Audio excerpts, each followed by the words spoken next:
मागील वर्षी 2 जुलैला राजभवनात झालेल्या घडामोडींच्या वेळी आमदार आशुतोष काळे परदेशात होते. त्यावेळी होणाऱ्या घडामोडींच्या वेळी आमदार आशुतोष काळे वेळेत पोहोचू शकले नाही. नाहीतर आज परिस्थिती वेगळी असती. तरी देखील भविष्यात ती वेळ येणारच आहे, असे सूचक वक्तव्य करून आमदार आशुतोष काळे भविष्यात मंत्री होणार असल्याचे संकेत प्रदेश अध्यक्ष सूरज चव्हाण यांनी आमदार आशुतोष काळेंच्या मंत्रिपदाबाबत झालेल्या घडामोडींबाबत केले. अहमदनगर जिल्हा राष्ट्रवादी युवक काँग्रेसचा शिर्डी लोकसभा युवक मेळावा नुकताच राष्ट्रवादी युवक काँग्रेसचे प्रदेशाध्यक्ष सूरज चव्हाण यांच्या प्रमुख उपस्थितीत व आमदार आशुतोष काळे यांच्या अध्यक्षतेखाली मंगळवार दिनांक 23 रोजी कृष्णाई बँक्वेट हॉल कोपरगाव येथे पार पडला. या प्रसंगी ते बोलत होते. यावेळी आमदार किरण लहामटे, राष्ट्रवादी काँग्रेसचे जिल्हाध्यक्ष कपिल पवार, कर्मवीर शंकरराव काळे, सहकारी साखर कारखान्याचे उपाध्यक्ष डॉक्टर मच्छिंद्र बर्डे, युवक जिल्हाध्यक्ष कृष्ण आढाव, कोपरगाव शहराध्यक्ष सुनील गंगुले, सोशल मीडिया प्रदेश सरचिटणीस अशोक आव्हाटे, सोशल मीडिया जिल्हा अध्यक्ष चंद्रशेखर मस्के, ओबीसी सेलचे जिल्हा अध्यक्ष रमेश गवळे, राष्ट्रवादी काँग्रेसचे जिल्हा उपाध्यक्ष सुभाष गाडे, जिल्हा सरचिटणीस मधुकर टेके, जिल्हा सचिव विठ्ठलराव आसने, विद्यार्थी जिल्हा कार्याध्यक्ष आकाश डागा, धोंडीराम वक्ते, युवक शहराध्यक्ष नवाज कुरेशी, अकोले युवक तालुका अध्यक्ष अक्षय आभाळे, श्रीरामपूर तालुका अध्यक्ष संदीप चोरगे, कैलास बोरुडे, श्रीरामपूर शहराध्यक्ष अभिजित लिप्टे, श्रीरामपूर युवक अध्यक्ष तौफिक शेख आदींसह कार्यकर्ते मोठ्या संख्येने उपस्थित होते. बनवलेले आहे त्याच्यामध्ये सर्वात महत्त्वाचं जे धोरण आहे 1 बूथ आणि 10 यूथ हे जे धोरण पक्षाने केलेलं आहे, तर सूरज भाई आपल्याला सांगू इच्छितो की याची अंमलबजावणी आमचे लाडके आमदार आशुतोष दादांनी ही पूर्ण स्वतः लक्ष घालून जातीने चालू केलेली आहे.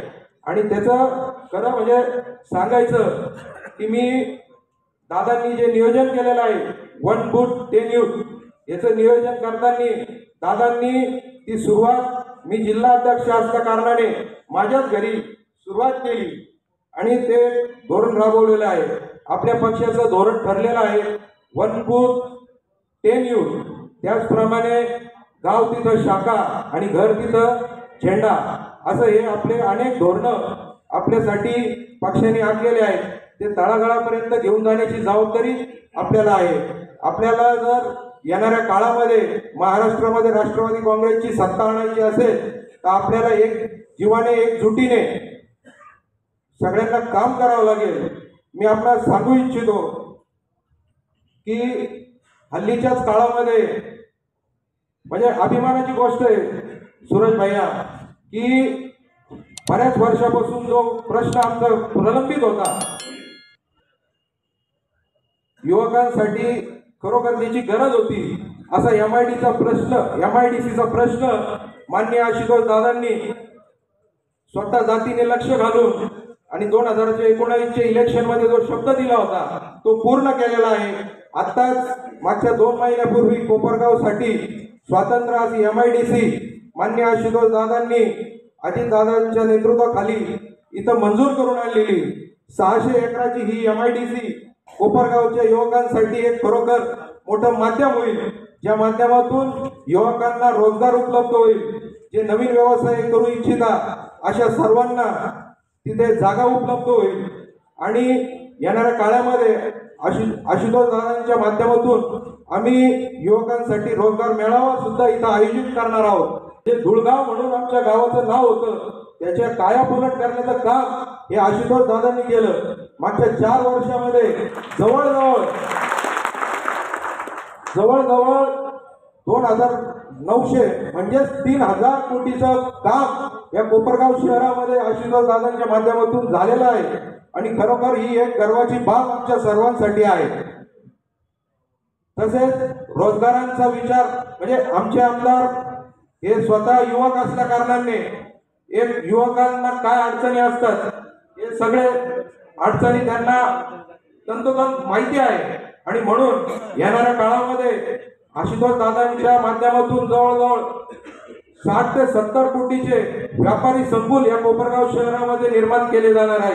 त्यांच्या माध्यमातून इथं जे व्यवसाय करू इच्छिता अशा युवकांना इथे एक चांगलं व्यापारासाठी व्यासपीठ व्यापारी संकुलाच्या माध्यमातून आणि आशुतोष दादांच्या प्रयत्नांमुळे इथं उपलब्ध होणार आहे। ही खरोखर एक आनंदाची आणि समाधानाची बाब आहे की असे नेतृत्व आम्हाला मिळालं।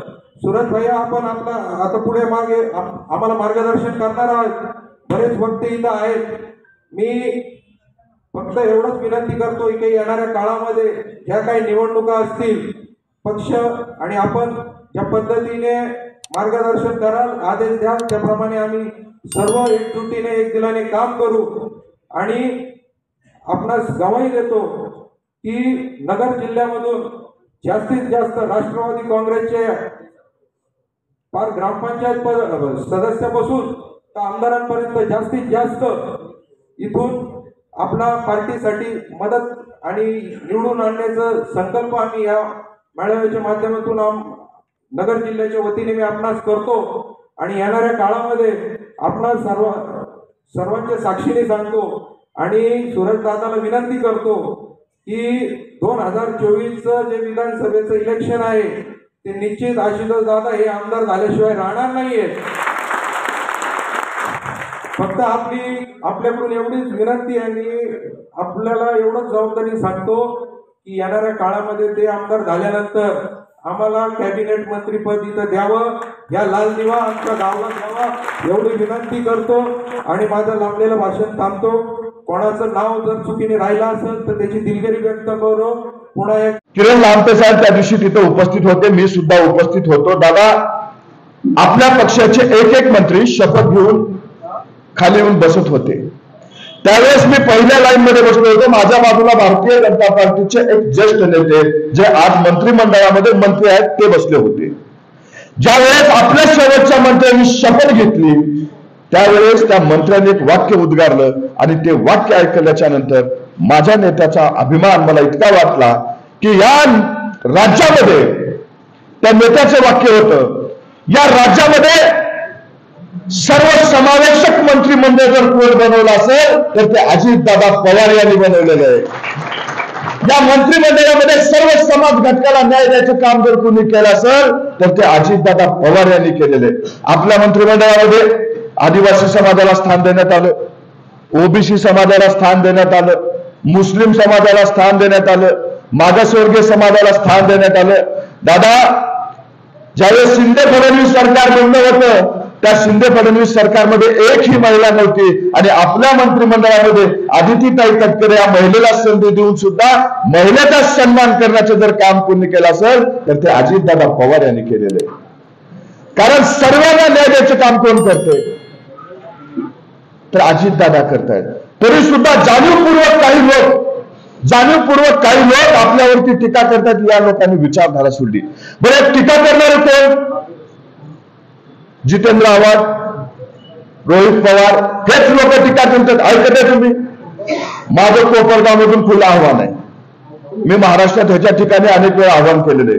या कोपरगाव शहरातून माझं खुलं आव्हान आहे, रोहित पवार आणि जितेंद्र आव्हाड यांना आव्हान आहे की तुम्ही भारतीय जनता पार्टीला ज्यावेळेस पाठिंबा द्यायचं ठरलं होतं, पवार साहेबांच्या नेतृत्वामध्ये हे सगळं ठरलं होतं, त्यावेळेस तुम्ही त्या पाठिंब्याच्या पत्रावर सही केली होती का नाही हे महाराष्ट्राच्या जनतेपुढे तुम्ही जाहीर करा आणि मग तुम्ही विचारधारेच्या गप्पा मारा।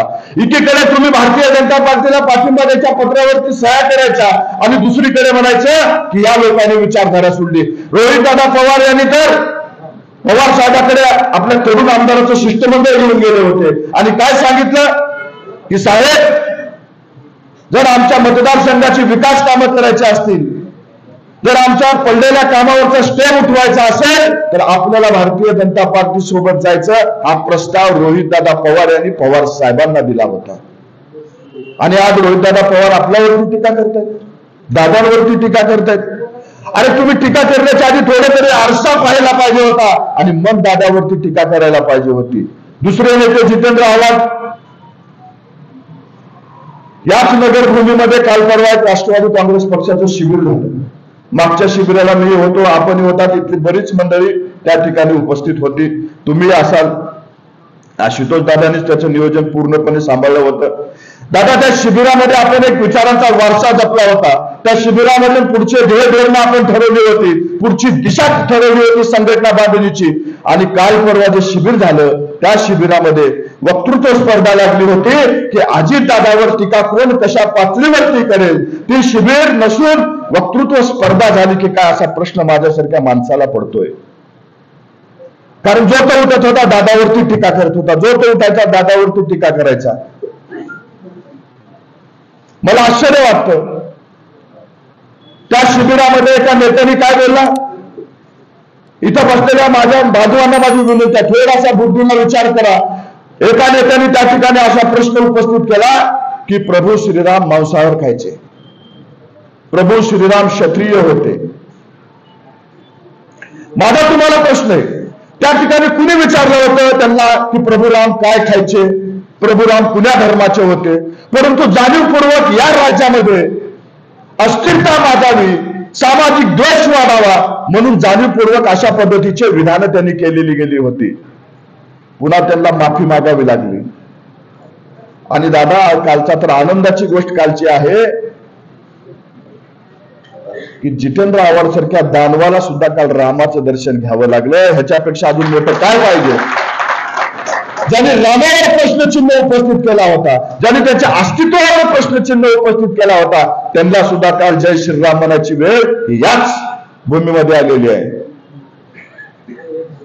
एकीकडे तुम्ही शिवा घालायच्या, एकीकडे तुम्ही नावं ठेवायची आणि दुसरीकडे मात्र लोटांगण घालायचं. ही पद्धत आता चालणार नाही. कारण महाराष्ट्रातली जनता ही आता दुधखोळी राहिलेली नाही. तुम्हाला सुद्धा कळतं की का भूमिका घेतली. आशुतोष दादा, तुम्ही ज्यावेळेस आपली भूमिका घेतली त्यावेळेस तुम्ही परदेशात होतात. बऱ्याच लोकांना प्रश्न पडला की माध्यमामध्ये बऱ्याच बातम्या चालू होत्या तुमच्याबद्दल की पुण्याची बाजू घेतील, हे ह्यांचे इथं महाराष्ट्रात ज्यावेळेस तुम्ही याल त्यावेळेस कुणाची बाजू घ्याल हा प्रश्न पडला होता. परंतु मी आशुतोष दादाला अनेक वर्षापासून ओळखतो. त्यांनी कधी जातीचं धर्माचं राजकारण केलेलं नाही.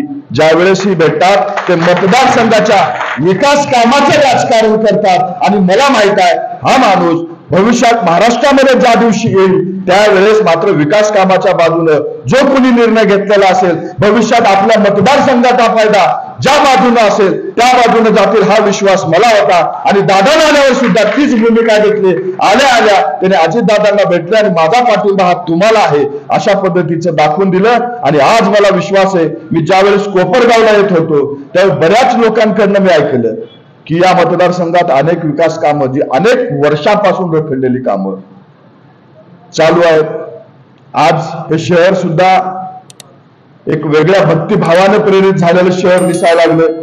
मला विश्वास आहे जसं तुमच्या मनामध्ये इच्छा आहे की राम राज्य यावं आणि आपल्या सुद्धा महाराष्ट्रातल्या नेतृत्वाची हीच इच्छा आहे की या जनतेचे प्रश्न सुटावेत आणि राम राज्य पुन्हा याच्यावरती यावं. सर्व समाज घटक समाज बांधव गुणागोविंदाने आपल्या मतदारसंघात आपल्या राज्यात नांदावेत हीच आपली भविष्यातली इच्छा आहे.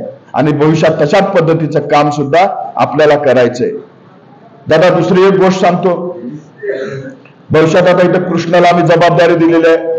कृष्णा, तुम्ही असाल, बबन असाल, मी तुम्हा दोघांनाही या ठिकाणी आज सांगतो, आपल्याला कुठले इव्हेंट करायचे नाहीत. माझी थोडं काम करण्याची पद्धत वेगळी आहे. मी ग्राउंडवर जाऊन काम करणाऱ्या कार्यकर्त्यापैकी आहे.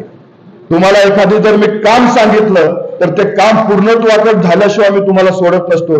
त्यामुळं कृष्ण आणि बबन तुम्हाला विनंती आहे, राष्ट्रवादी युवक काँग्रेसच्या माध्यमातून भविष्यामध्ये प्रत्येक बूथवरती जसं तुम्ही 1 बूथ 10 यूथची सांगितलात ते नाही, 1 बूथ 20 यूथ अशा पद्धतीचा उपक्रम आपल्याला राबवायचे. या ठिकाणी भविष्यातल्या निवडणुका ज्या दिवशी आपण लढू त्या दिवशी आशुतोष दादा म्हणले पाहिजेत, किरण लहानते म्हणले पाहिजेत, माझ्या निवडून येण्यामध्ये सगळ्यात जास्त वाटा जर कुणाचा असेल तर राष्ट्रवादी युवक संघटनेचा वाटा आहे. अशा पद्धतीची संघटना आपल्याला निर्माण या जिल्ह्यामध्ये करायचं आहे. मला विश्वास आहे तुम्ही दोघं भविष्यात काळामध्ये या ठिकाणचं बूथ सक्षम कराल. आपलं उत्तरदायित्व, आता आपण सत्तेत आहोत, आपलं उत्तरदायित्व संघटन मजबूती बरोबर इथल्या तरुणांच्या हाताला आपल्याला काय करता येऊ शकतं, इथल्या तरुण बांधवासाठी आपण काय करू शकतो, हे सुद्धा आपलं उत्तरदायित्व आहे. आणि भविष्य काळामध्ये आशुतोष दादा, किरण रामटे साहेब, तुम्ही दोघं लोकप्रतिनिधी या ठिकाणी आहात. राष्ट्रवादी युवक काँग्रेसच्या वतीनं भविष्य काळामध्ये या जिल्ह्यातील तरुणांच्या हाताला काम भेटावं या उद्देशाने आपल्याला या जिल्ह्यात एक मोठा नोकरी महोत्सव सुद्धा या ठिकाणी आपल्याला घ्यायचा आहे. त्याचं सुद्धा नियोजन भविष्य काळामध्ये तुम्हाला करायचंय. त्याचबरोबर पुढच्या फेब्रुवारीच्या 11 तारखेला मी तुम्हाला आजच निमंत्रण देतो, इथल्या सगळ्या बांधवांना सुद्धा. फेब्रुवारीच्या 11 तारखेला पुण्याच्या बालेवाडीमध्ये राष्ट्रवादी युवक काँग्रेसचा महामेळावा राज्यातल्या सर्व युवकांचा आपण त्या ठिकाणी ठेवलेला आहे. त्या मेळाव्याला सुद्धा जास्तीत जास्त संख्येनं आपल्याला सहभागी व्हायचंय. आणि तो मेळावा याच्यासाठीच आहे की महाराष्ट्रातला युवक दाखवून देणार आहे की दादानी जो निर्णय घेतलाय त्या निर्णयाच्या पाठीशी आम्ही खंबीरपणे उभे आहोत, हे दाखवून देण्यासाठी तो मेळावा आपल्याला 11 तारखेला घ्यायचा आहे. मला विश्वास आहे की या जिल्ह्यातून जास्तीत जास्त लोक त्या मेळाव्याला येतील आणि ती आणायची जबाबदारी तुम्हाला तुमची. एवढं सगळं ऐकलं ना, आता त्या राजकारणात गेलो म्हणून एक कोटी कळाले रिचेक करून पडलो असतो. एवढं सगळं निधी आलाय, हा विकासासाठी आलाय, तो अजितदादामुळे आलाय. आणि अजितदादांबरोबर आपण सगळेजण का आहेत? मी चॅलेंजवर सांगतो, महाराष्ट्रात एवढा गतीनं काम करणार, एवढा पारदर्शक काम करणार, एवढा विकासाची दृष्टी ठेवून काम करणार आणि एवढा वेळ काम करणारा एकमेव नेता आहे तो म्हणजे अजित पवार आहे. आणि म्हणून अजित पवार बरोबर आपण आहोत. मी सगळे जमलात बराच वेळ ऐकून घेतली, तर मागून चिठ्ठी आली, तुम्ही फ्रेश दिसते पण मागचे जाम झाले. त्यात डायबिटीसवाल्यांचा त्रास, एवढा वेळ बसायचं म्हणजे मग.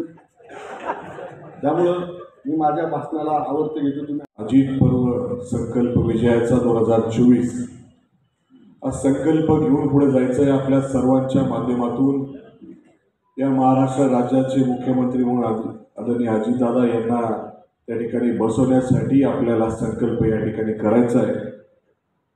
असा एक शब्द घेऊन किंवा आपला वचन घेऊन आपण पुढे जायचं आहे. आपल्या या मेळाव्याच्या माध्यमातून आपल्याला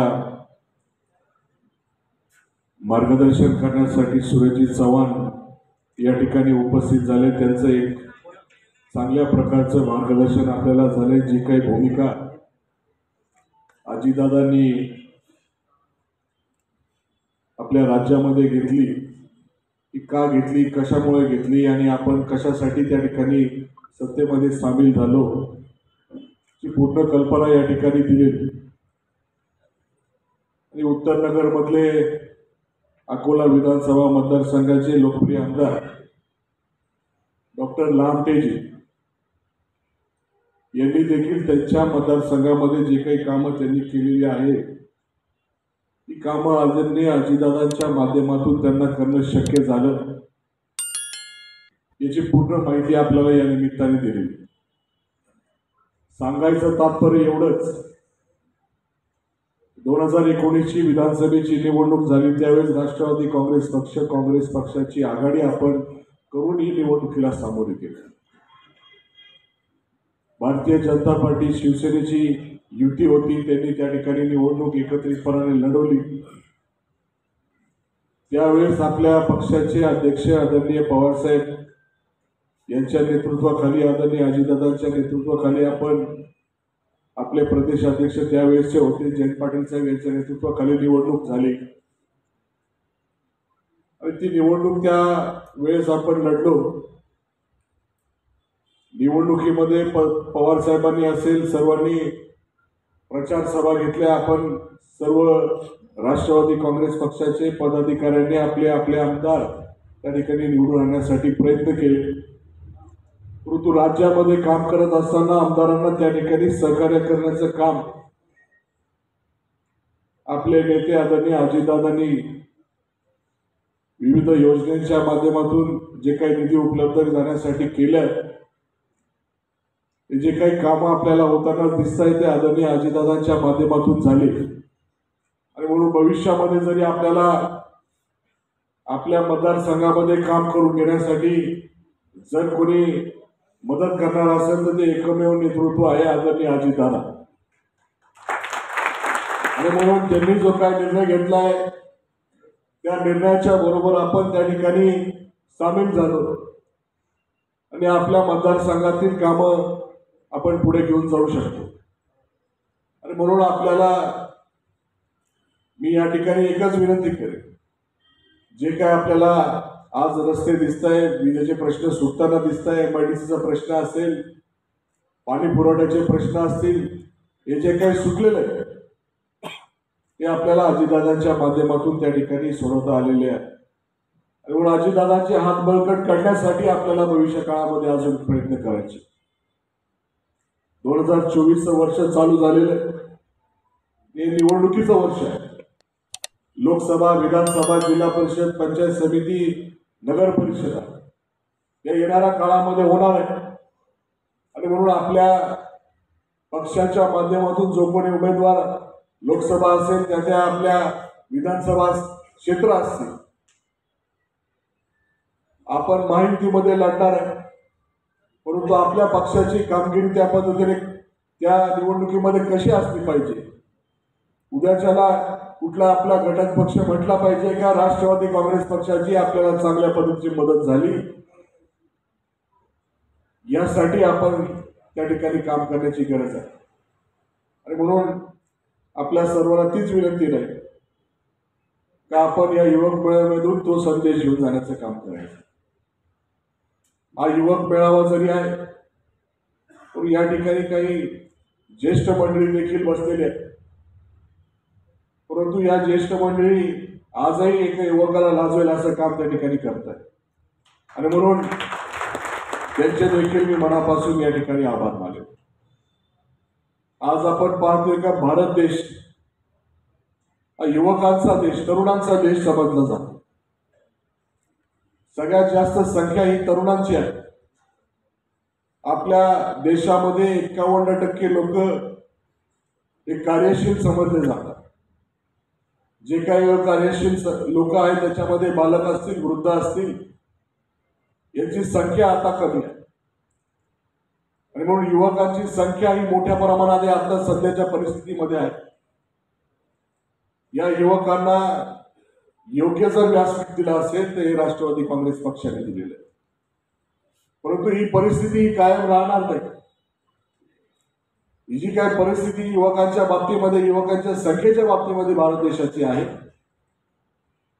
ही भारताची कायम राहणार नाही. आणि म्हणून युवकांना योग्य दिशा देण्याचं काम या काळामध्ये त्या ठिकाणी करणं गरजेचं आहे.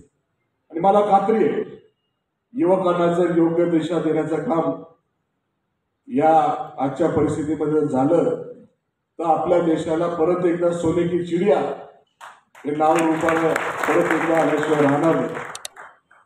युवकांनी देखील नोकरी बरोबर उद्योग व्यवसाय असेल, राजकारण असेल, समाजकारण असेल, या सर्व गोष्टीमध्ये सहभाग घेण्याची गरज आहे. आपण सर्व राष्ट्रवादी काँग्रेस पक्षामध्ये काम करणारे पदाधिकारी आहेत, कार्यकर्ते आहेत. आपल्या सर्वांना एक हक्काचं व्यासपीठ जर कोणी दिलं असेल ते राष्ट्रवादी काँग्रेस पक्षाने दिलेलं आहे. मी देखील ज्यावेळेस राष्ट्रवादी काँग्रेस पक्षाने मला तिकीट दिलं त्यावेळेस मी एक युवकच होतो. आता 35 वर्षापर्यंत युवक म्हटलं जातो, आता 35च्या पुढे गेलेले. म्हणून मी आता जरी 35च्या पुढे गेलेले आहे, परंतु एक युवा आमदार म्हणून, एक युवा उमेदवार म्हणून त्या ठिकाणी राष्ट्रवादी काँग्रेस पक्षामध्ये काम करायला सुरुवात केली. म्हणून राष्ट्रवादी काँग्रेस पक्षाची ही जी काही व्यासपीठ आहे, जी काही ओळख आहे, त्या माध्यमातून आपण सर्वांनी आपल्या देशाच्या, आपल्या राज्याच्या, आपल्या जिल्ह्याच्या, तालुक्याच्या विकासासाठी जी काही करण्याची गरज आहे ती करण्यासाठी आपण सर्वांना मी या निमित्ताने विनंती करतो. आपण सर्वजण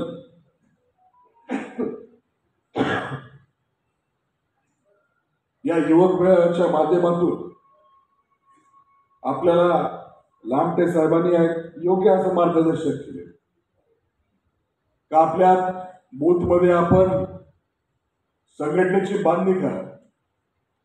संघटनेची बांधणी कशासाठी का फक्त राजकारण म्हणून नाही. आपल्या गावामध्ये जे काही ज्या गोष्टीला पैसे लागणार नाही असे शासकीय योजना आहे, याच्यासाठी आपण नागरिकांना मदत केली पाहिजे. लोकांचं प्रबोधन करून लोकांना आपल्या संघटनेच्या माध्यमातून जे काय आपण करतोय त्याची ओळख किंवा त्याची माहिती त्या ठिकाणी पोहोचली पाहिजे. अशा सर्व गोष्टी या युवकांनी त्यांच्या संघटनेच्या माध्यमातून करणं गरजेचं आहे. नुसतं राजकारण नाही, तर एरवी देखील आपण सर्व संघटनेच्या माध्यमातून हे सर्व समाज प्रबोधनाचे काम त्या ठिकाणी करावे अशी जी काही आपल्याला माहिती डॉक्टर लामटे साहेबांनी दिली. सूरजजी चव्हाण यांनी योग्य असं मार्गदर्शन केलेलं. हे मार्गदर्शन आपण घेऊन बाहेर त्या ठिकाणी काम करावं अशी विनंती या निमित्ताने करेल. वेळ फार झालेला आहे. आपल्या सर्वांची जेवणाची व्यवस्था वरती केली. डी न्यूज वृत्तवाहिनी सामाजिक, शैक्षणिक, राजकीय, धार्मिक, सहकार, सांस्कृतिक, कृषी या सर्व चालू घडामोडींचा वेध घेणारी वृत्तवाहिनी. डी न्यूज वृत्तवाहिनी, वेध वर्तमानाचा.